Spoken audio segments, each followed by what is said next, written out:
Welcome to my study channel Top Tech Study. Welcome viewers. Today we are discussing on about distribution of electrons or arrangement of electrons in different atoms in atomic structure.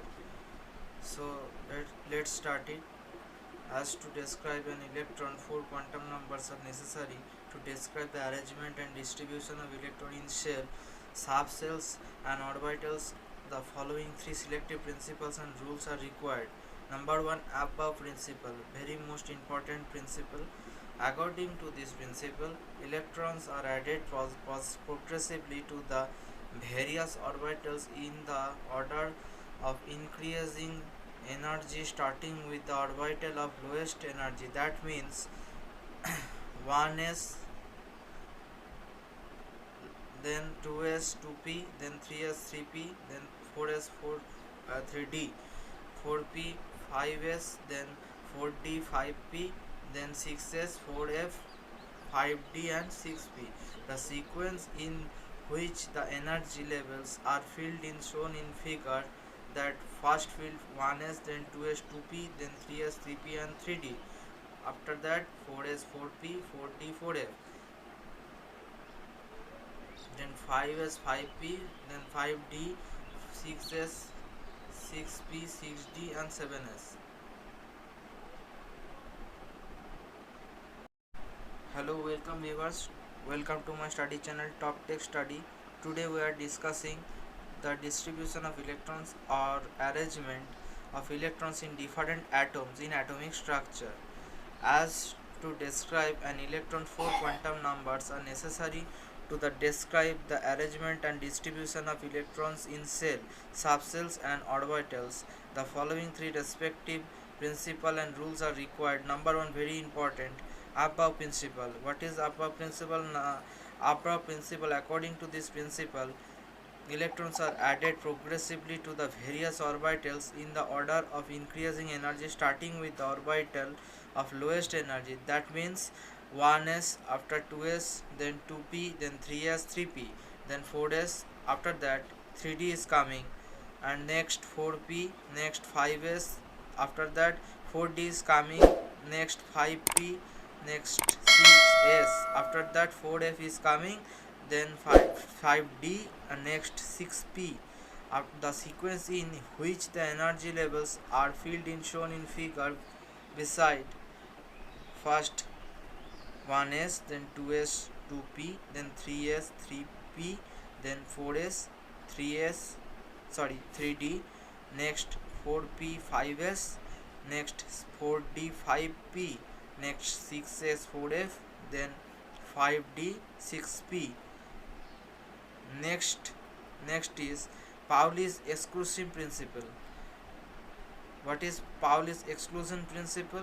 Number of electrons in atom can have all four quantum numbers the same. In other words, an orbital cannot have more than two electrons, and moreover, if an orbital has two electrons, they must have opposite spin. Therefore, the capacity of sp and df subshells to accommodated electrons is 2, 6, 10 and 14 respectively. That means number of two electrons in same atom can have identical values for all four of their quantum numbers. In other words, number of more than two electrons can occupy the same orbital, and number two electrons in the same orbital must have opposite spin. It's a Pauli exclusive principle. Next, Hund's rule of maximum multiplicity. According to this rule, the maximum number of unpaired electrons in a given energy level is maximum in a subshell. All available degenerate orbitals, that is orbitals of same energy, are occupied singly first, and then the pair ones of electrons each orbital occurs. Thus, the three degenerate orbitals of p subshell, px, py and pz, no one will have two electrons as long as any other is vacant. This is Hund's rule of maximum multiplicity. Orbitals in the same d subshell tend to become completely filled or exactly half filled of electrons because the half filled and full filled d orbitals have less energy than any other arrangement and are more stable. So the total number of electrons that can accommodated in a cell is equal to 2n square, where n refers to the principal quantum number. Thus the first cell can accommodate 2 electrons, second cell 8 electrons, third cell and 18 electrons, and fourth cell is 32 electrons respectively. ব্যাপারটা বাংলায় বুঝিয়ে বলি। বিভিন্ন পরমাণুর electron বিন্যাস মানে হচ্ছে arrangement of electrons in different atoms. কোনো পরমাণুর মধ্যে বিভিন্ন ইলেকট্রনের সঠিক পরিচয় পাওয়ার জন্য যেমন 4টি কোয়ান্টাম নম্বরের প্রয়োজন, তেমনি পরমাণুর মধ্যে ইলেকট্রনগুলি বিন্যাস নিম্নলিখিত 3টি নীতি অনুযায়ী ঘটে। Number 1 Aufbau principle, number 2 Pauli's exclusive principle, and number 3 Hund's rule of maximum multiplicity. তো আব্বাও প্রিন্সিপাল কি বলছে না, পরমাণুর ভেতর ইলেকট্রনগুলি শক্তি স্তরে ক্রমবর্ধমান শক্তি অনুসারে বিভিন্ন খালি কক্ষকে পূর্ণ হয়। প্রথমে নিম্ন শক্তি স্তরে পূর্ণ হয়, তারপর উচ্চ শক্তি স্তরে পূর্ণ হয়। মানে এটাই হচ্ছে আব্বাও প্রিন্সিপাল। তো আব্বাও প্রিন্সিপাল হিসেবে কীভাবে পূর্ণ হয় না, ফার্স্টে 1s, তারপর 2s, তারপর 2p, তারপর 3s, তারপর 3p, তারপর 4s, তারপর 3d, তারপর 4p, তারপর 5s, তারপর 4d, তারপর 5p, তারপর 6s, তারপর 4f, তারপর 5d, তারপর 6p। It is a very important. এই ক্রমবর্ধমান ক্রমবর্ধমান যে সিরিজটি এটা মনে রাখতে হবে। তো যেটা পাশের চিত্রে দেখানো হয়েছে, পাশের চিত্রে এই 1.6 চিত্রতে দেখানো হয়েছে যে কিভাবে ইলেকট্রন দ্বারা পূর্ণ হচ্ছে। 1s, 2s, 2p, 3s, 3p, 4s, 3d, 4p, 5s, তারপর 4d, 5p, 6x, 4f, 5d আর 6p। তারপরে হচ্ছে পাউলিস এক্সক্লুসিভ প্রিন্সিপাল। পাউলিস এক্সক্লুসিভ প্রিন্সিপালে কি বলছে, তা বলছে যে কোনো পরমাণু যে কোনো শক্তি স্তরে অবস্থিত কোনো দুটি ইলেকট্রনের 4টি বিভিন্ন কোয়ান্টাম নাম্বার থাকবে, কিন্তু অরবিটাল দুটির বেশিক্ষণ ইলেকট্রন থাকতে পারে না। কোনো অরবিটালে দুটির বেশি ইলেকট্রন থাকতে পারে না। আর হচ্ছে ইলেকট্রন দুটির ঘূর্ণন সর্বদা বিপরীতমুখী হবে, মানে অপোজিট ঘূর্ণন হবে, বিপরীত হবে সবসময়। দুটির বেশি ইলেকট্রন কোনো অরবিটালে থাকতে পারে না, আর ইলেকট্রনগুলির ঘূর্ণন সর্বদা বিপরীতমুখী। তারপরে হচ্ছে হুন্স রুল অফ ম্যাক্সিমাম মাল্টিপ্লিসিটি। অনুরূপ শক্তিমাত্রার অরবিটালগুলিতে ইলেকট্রনগুলি জোড়বদ্ধ না থাকায় একইভাবে ওই সব অরবিটাল অবস্থান করে। এককভাবে সমশক্তি সম্পন্ন অরবিটাল পূর্ণ হওয়ার পর ইলেকট্রনগুলি জোড়বদ্ধ হয়। তারপরে বলছে হাফ ফিল্ড অথবা ফুল ফিল্ড ডি অরবিটালের শক্তি কম হওয়া এর জন্য যে কোনো ইলেকট্রন বিন্যাসের চেয়ে বেশি স্থায়ী হয়, মানে D5, D10 বিন্যাস বেশি স্থায়ী হয়। প্রত্যেক মুখ্য শক্তি স্তরে সর্বাধিক 2n স্কোয়ার সমসংখ্যক ইলেকট্রন থাকতে পারে। উপকক্ষে বর্তমান ইলেকট্রনের সংখ্যা থেকে পাওয়া যায় যতগুলি উপকক্ষ আছে তার থেকে 2 দিয়ে গুণ করা হয়, অর্থাৎ সেক্ষেত্রে এস কক্ষে 1 × 2 দুটো ইলেকট্রন, পি কক্ষে 2 × 3 6টা ইলেকট্রন, ডি কক্ষে 5 × 2 10টা ইলেকট্রন থাকতে পারে। এভাবেই সেলগুলো সাজানো হয়। In this diagram, electronic configuration of first 36 elements. This is most important. Number 21 SC. This is 1s2, 2s2, 2p6, 3s2, 3p6, 3d1, 4s2. 22 is also important. Titanium 1s2, 2s2, 2p6, 3s2, 3p6, 3d2, 4s2. Number 23 vanadium 1s2, 2s2, 2p6, 3s2, 3p6, 3d3, 4s2. Number 24 chromium 1s2, 2s2, 2p6, 3s2, 3p6, 3d5, 4s1. 26 iron 1s2, 2s2, 2p6, 3s2, 3p6, 3d6, 4s2. 27 cobalt, very important, 1s2, 2s2, 2p6, 3s2, 3p6, 3d7, 4s2. 28 nickel 1s2, 2s2, 2p6, 3s2, 3p6, 3d8, 4s2. 29 very much important, it's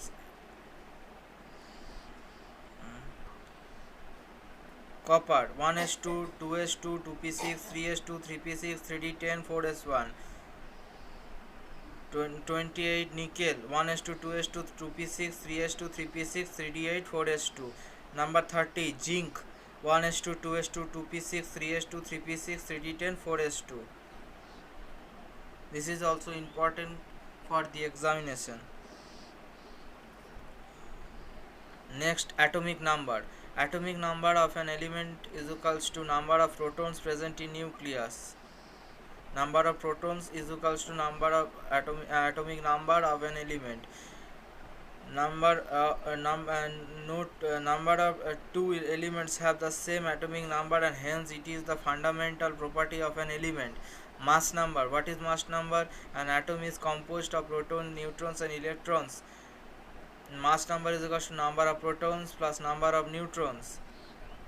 Since number of protons of an atom is equals to atomic number of the element, therefore mass number, which is denoted by Z, is equals to atomic number A plus number of neutrons.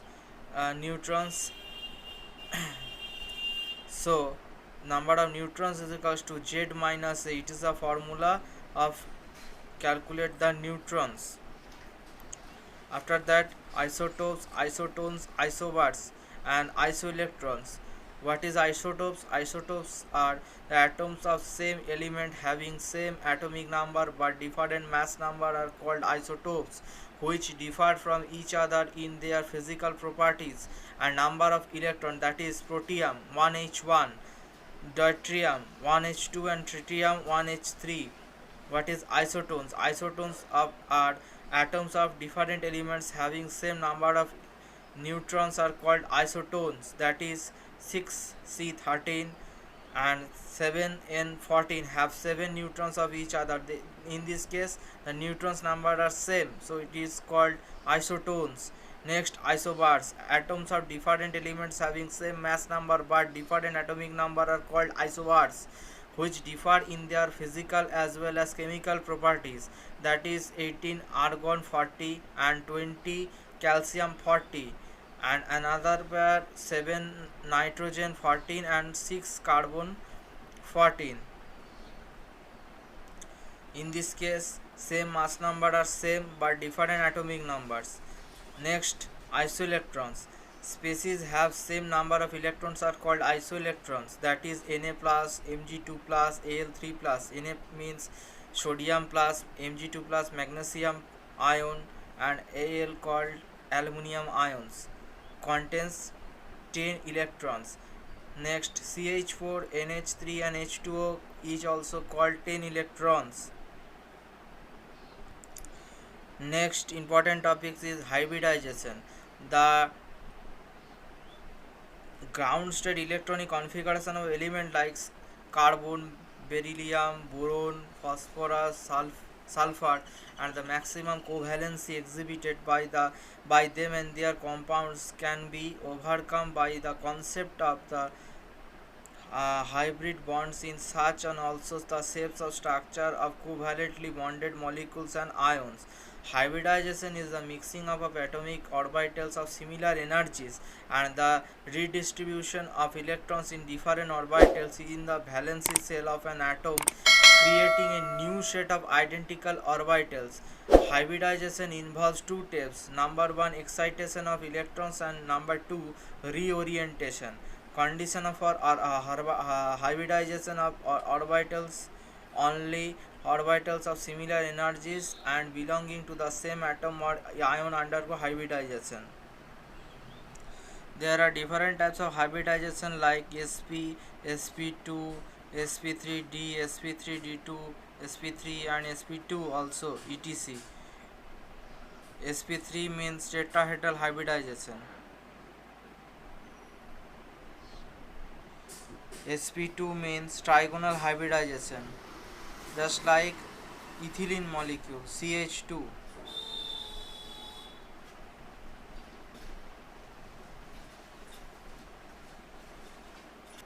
And sp hybridization just like diagonal hybridization. Is a molecule of HC triple bond CH acetylene. This is all about the hybridization of an atom. This is enough for this examination. পারমাণবিক সংখ্যা বা পারমাণবিক ক্রমাঙ্ক কাকে বলছে না হচ্ছে নিউক্লিয়াসের মধ্যস্থ প্রোটনের সংখ্যায় পরমাণুর পারমাণবিক সংখ্যা বা পরমাণু ক্রমাঙ্ক নির্দেশ করে। অর্থাৎ নিউক্লিয়াসের মধ্যস্থ পজিটিভ চার্জের মোট সংখ্যাটি হলো পারমাণবিক সংখ্যা, যা পরমাণু ক্রমাঙ্ক জেড এর সমান। নিউক্লিয়াস বর্তমান প্রোটন ও নিউট্রনের মিলিত ভরই হলো পরমাণুর ভরের এম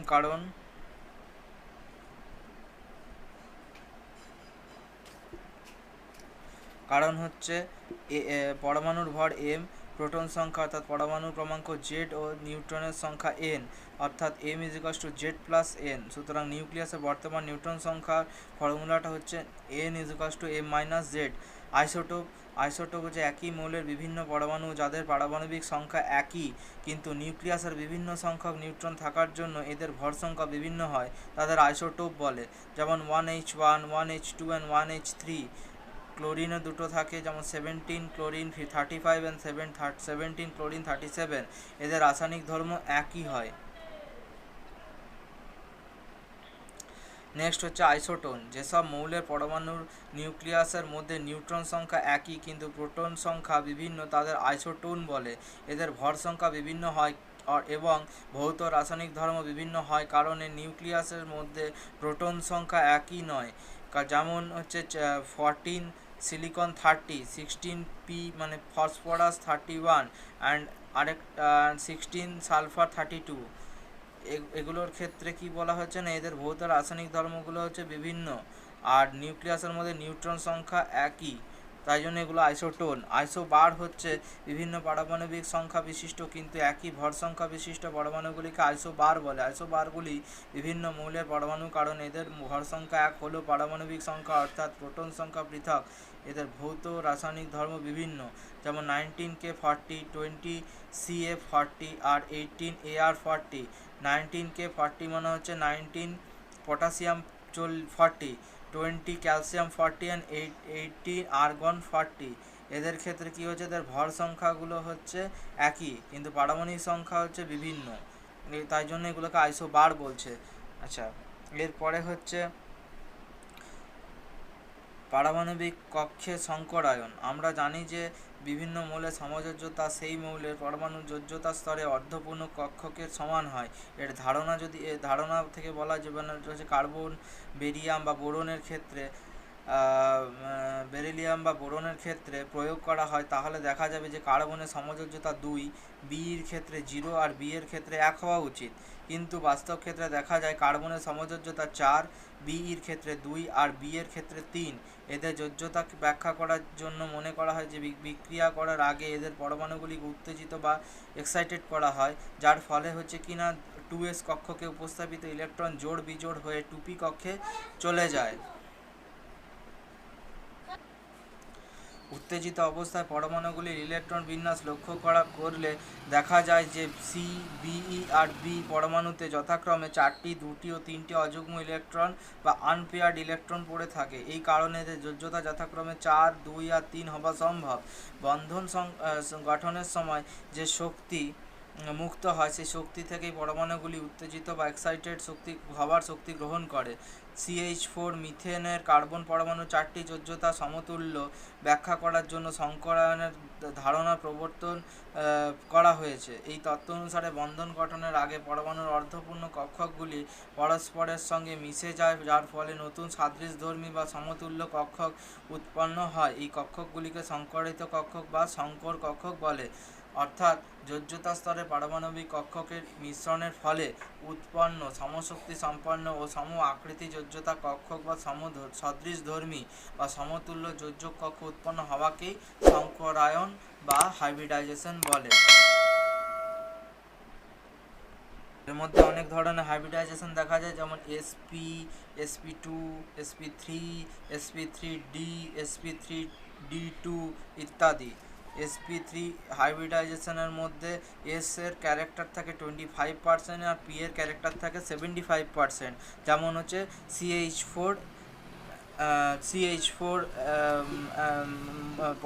CH4 মলিকিউলটা, CH4 হচ্ছে মিথেন, আচ্ছা, এর সাথে এর সাথে NH3 হতে পারে, H2O হতে পারে।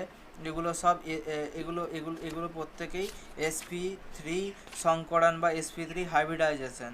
এর সাথে বলে রাখা দরকার sp2 হচ্ছে, sp2-র মধ্যে পড়ছে যে এখানে এখানে এখানে যে অ্যাঙ্গেলটা হবে পরমাণুর যে একটা অ্যাটমের সাথে আরেকটা অ্যাটমের অ্যাঙ্গেলটা 120 ডিগ্রি হবে। আর এখানে পি এর চরিত্র 2/3 অংশ, আর এস এর চরিত্র হচ্ছে 1/3। এগুলো হচ্ছে ট্রাইগোনাল হাইব্রিডাইজেশন হয়। যেমন হচ্ছে ethylene CH2 double bond CH2 এর মধ্যে বানানা বন্ড তৈরি হয়। এখানে 5টা CH2 এর মধ্যে 5খানা সিগমা বন্ড তৈরি হয়। এরপর এর সাথে আছে BCl3 হতে পারে আরেকটা মলিকিউল। নেক্সট হচ্ছে sp হাইব্রিডাইজেশনের কোন দুটো কক্ষকের পরস্পরের অবস্থান থেকে 180 ডিগ্রি। আর sp সংকর কক্ষের S চরিত্র হচ্ছে 50%, পি এর চরিত্র বা পি এর ক্যারেক্টার হচ্ছে 50%। এগুলো লিনিয়ার, ম্যাক্সিমাম দেখতে লিনিয়ার হয়, মানে সরল রৈখিক হয়।